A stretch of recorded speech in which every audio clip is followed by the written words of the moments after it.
يا مساء الخير عليكم يا بنات، ازيكم عاملين ايه؟ يا رب تكونوا بخير وبأحسن حال. تعالي ان شاء الله النهارده مع بعض نعمل احلى تحلية.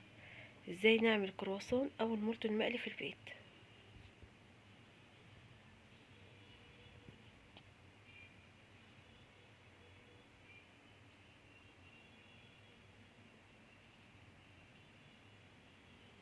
يلا بينا نشوف الطريقة. عندي هنا يا بنات كوبايتين من الزبادي الحجم الصغير، ممكن نجيب كوباية من الحجم الكبير. الخطوة اللي انا بعملها دي استغني عنها تماما. انا هنا حبيت اشوف الكوباية المعيارية هتاخد قد ايه معايا من الزبادي، او علبتين الزبادي هياخدوا قد ايه من الكوباية المعيارية. تمام، فانت استغني عنها تماما. بعد كده هجيب بولة احط فيها الزبادي. عندي هنا يا بنات كوبايتين من الدقيق مدخولين كويس جدا، حطيت نصهم بس عشان نعرف كوبايتين الزبادي هياخدوا معايا قد ايه دقيق. معلقه كبيره من البيكنج باودر، رشه من الملح. اقلب كل المكونات دي مع بعضها كده وابدا اعجن يا بنات بايدي.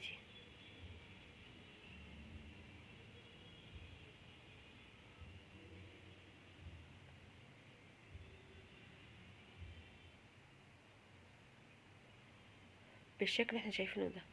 طيب ممكن نضيف معلقه من السكر، ممكن نضيف معلقه من السكر، بس انا مش بفضلها عشان في مرحله القلي ممكن العجينه بتاعتي تلون معايا بسرعه. فانت لو حابه تضيفي معلقه من السكر ضيفي معلقه من السكر. تمام.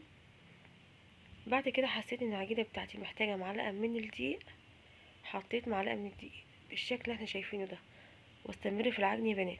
انا عايزه هنا عجينه متلامسه ناعمه، ويفضل يكون بتلزق سنه عشان تدي توريقه معايا. بالشكل اللي احنا شايفينه ده. العجينه بتاعتي متلامسه وناعمه ومش بتشقق. شايفين يا بنات؟ هحطها في كيس لمده نص ساعه. تمام. يبقى اسيب العجينه بتاعتي ترتاح لمده نص ساعه. دول الكوبايتين يا بنات اللي انا عايرتهم. يبقى كوبايتين الزبادي خدوا معايا كوبايه ونص من الدقيق بالشكل ده. عندي هنا شوكولاته خام، تجيبيها من عند مستلزمات الحلواني. دي شوكولاته سايبه خام. طبعا انت ممكن تستخدمي اي نوع شوكولاته انت تفضليه.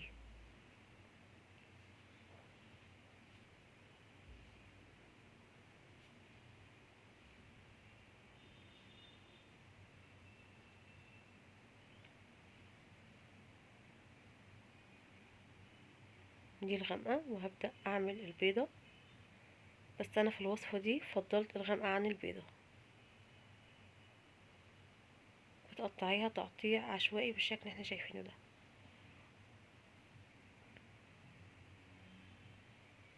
بالشكل ده. عندي بقى العجينه بتاعتي يا بنات بعد ما ارتاحت شكلها حلو جدا، ملزقتش في الكيس زي ما احنا شايفين كده بدون اي زيت. تمام. طيب عندي بقى الرخامه بتاعتي حطيت عليها حبه دقيق. ابدا اساوي العجينه بتاعتي. هحط على وش العجينه حبه دقيق بس ما يفضلش يكون كتير يا بنات عشان العجينه بتاعتي ما تكونش جافه. ابدا افرد. حلوه جدا وملمسها ناعم قوي بالشكل اللي احنا شايفينه ده. هبدا اتخلص من اي دقيق معايا على الكونتر او على الرخامه علشان العجينه بتاعتي يا بنات ما تشربش من الدقيق وتتحرق معايا في الزيت. تمام. بدات اساوي العجين بالشكل اللي احنا شايفينه ده. عندي سكينه او اي قطاعه وابدا اقطعها 4 ارباع يا بنات واشكلها بالشكل ده سبعات كده، كل واحده 3 4 سبعات. تمام. عندي بقى بدات افرغ العجينه بتاعتي واحده واحده كده. بدات احط الشوكولاته والف رول. طول ما انا بلف بمطها من قدامي كده علشان تعمل شكل حلو وطبقات. تمام. بحط الشوكولاته بقفل كويس وابدا الف رول بالشكل اللي احنا شايفينه ده. حلو قوي. ممكن تقطعيها كبيره ممكن تقطعيها صغيره حسب رغبتك.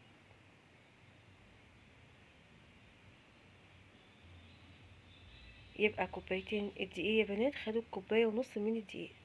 سوري معلش انا اسفه، كوبايتين الزبادي خدوا كوبايه ونص من الدقيق.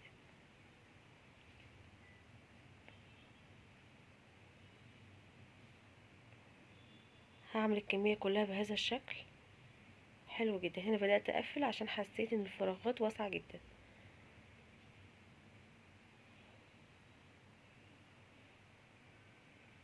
حلو قوي، ادتني الكمية اللي احنا شايفينها دي.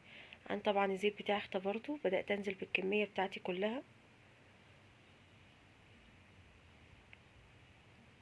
يبقى المولتو بتاعنا او الكرواسون ينزل على زيت سخن يا بنات. طيب، بالنسبة للقلي يا بنات، طبعا الشوكولاتة هيطلع منها حاجات بسيطة كده جدا جدا. هنعمل ايه في الزيت؟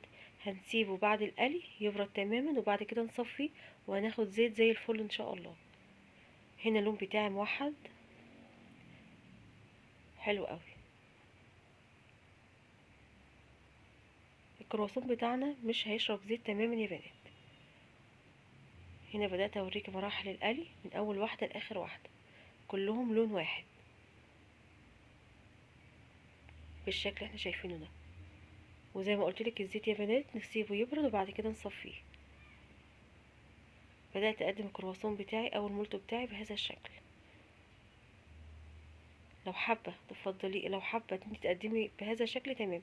طيب انا ممكن ازينه بالشوكولاتة، ممكن زي ما انا هعمل دلوقتي.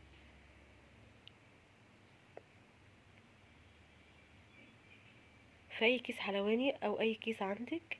ده شكل كده المولتو بتاعنا جميل جدا ومورق زي ما انتي شايفة كده. حلو قوي. انا هنا سيحت الشوكولاته بتاعتي في كيس عادي جدا، كيس لبن عادي، وبدات اشكل بهذا الشكل. انت ممكن تستغني عن المرحله دي خالص.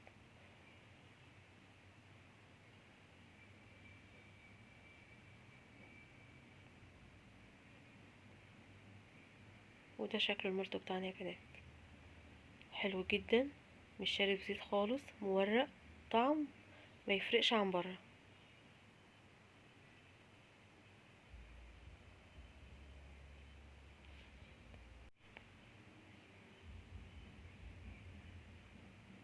انا حبيت اوريها لك من جوه، وده شكل الشوكولاته. حلو قوي. يا رب ان الوصفه بتاعتنا النهارده تكون عجبتك. اهم حاجه متنسينيش في اللايك واشتراك القناه وتفعيل الجرس عشان يوصلك مني كل جديد. وكل سنه وانتم طيبين.